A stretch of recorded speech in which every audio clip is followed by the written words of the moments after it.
আমি লাইভ শেষ করে কটা ভক্সপ নিয়েছি, ভক্সপ নিয়ে আমি ভক্সপ কাটতেছি পুলিশ বক্সে বৈশা। তো লাইভের সময় ছেলেটা আয়সা আমাকে বলতেছে সাইডে আসেন, কথা বলবো। আমি কি ভাই আমি কাজ করতেছি, অফিসের কাজ, আমার কাজ করতে দেন। বলছে না আমার সাথে আগে কথা বলেন।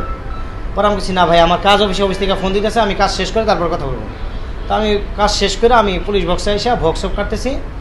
ইন দ্য টাইম সে গেটের বাইরে এসে আমার নাম জিজ্ঞেস করে। আমি কি কেন আমি তোমাকে নাম বলবো? নাম বলতে হবে। আমি কেন তোমাকে নাম, তুমি কে, তোমার পরিচয় দাও। আগে তোর নাম বল। পরে আমি আমি তোমাকে নাম বলবো না। তুই আমার বিরুদ্ধে রিপোর্ট করলি কেন? আমি কি রিপোর্ট করছি তোমার বিরুদ্ধে? আমি তোমার বিরুদ্ধে কোনো রিপোর্ট করি নাই। পরে সে উল্টাপাল্টা কথা বলতেছে। পরে আমি সেখান থেকে যাও ভাই, আমাকে কাজ করতে দাও। আমি কিন্তু অফিসে কথাও বলতেছি, অফিসে আমি কথা, অফিসারের সাথে আমি একদম ফোনে কানেক্ট করা।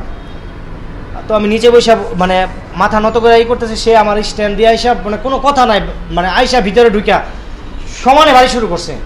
তো ভিতরে যখন বাড়ির আওয়াজ শুনতেছে, পরে ওই যে ওই ভাই আয়সা, পুলিশ ভাই আয়সা, তাজউদ্দিন ভাই আয়সা, মনে করেন যে উনি যদি না ফিরাই তো আমি এখানে স্পট হিট হয়ে যেতাম।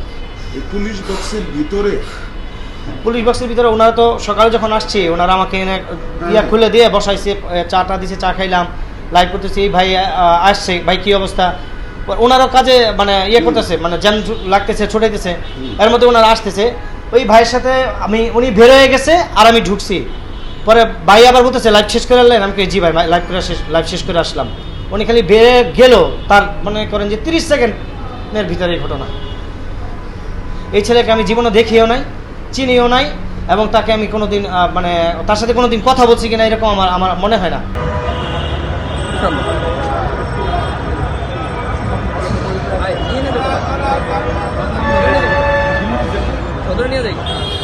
আমি সকাল থেকে আজকে যে ঈদের গরমুখী মানুষ বাড়িতে ফিরতেছে, যানজট নিরসনের কাজ করতেছিলাম। তখন আমি এখানে দাঁড়ায় কাজ করতেছি, তখন বক্সের ভিতরে অতর্কিত একটা শব্দ শুনতে পাই। আমি কি না কি শুনে দৌড়ে আসি, আইসে দেখি একজন সাংবাদিক বাবু ভাই, ওনার নাম মনে হয়, ওনার উপরে অতর্কিত হামলা চালাইছে একজন লোক। আমি নিজে আইসে ওনাকে সেভ করলাম। যদি আমি ওনাকে সেভ না করতাম তাহলে উনি এতক্ষণ মৃত্যুসজ্জায় থাকতো। ওনাকে মারপিট করতেছে, আমি মাঝখানে আইসা আমার নিজের শরীরেও আঘাত লাগছে, আমি এসে নিজে ফিরাইলাম মাঝখানে আইসা। ওই চেয়ার উঁচু করে ওনার মাথাতে আঘাত করতে চাইছিল, চেয়ারে আমি ধরে ফেলাইছি। তখন ওনার শারীরিক অবস্থা খুব খারাপ ছিল। ওনাকে আমি সেভ করে আমি আমার সেভ জোনে নেওয়ার পরে ওনাকে আমি প্রাথমিক চিকিৎসা দিছি। চিকিৎসা দিয়ে পরে ওনাকে আমি একটু বক্সে বসালাম। হ্যাঁ, মাথায় আঘাত পাইছে, শরীরে মাথায় রক্তাক্ত হয়েছে, মাথায় স্পট আছে।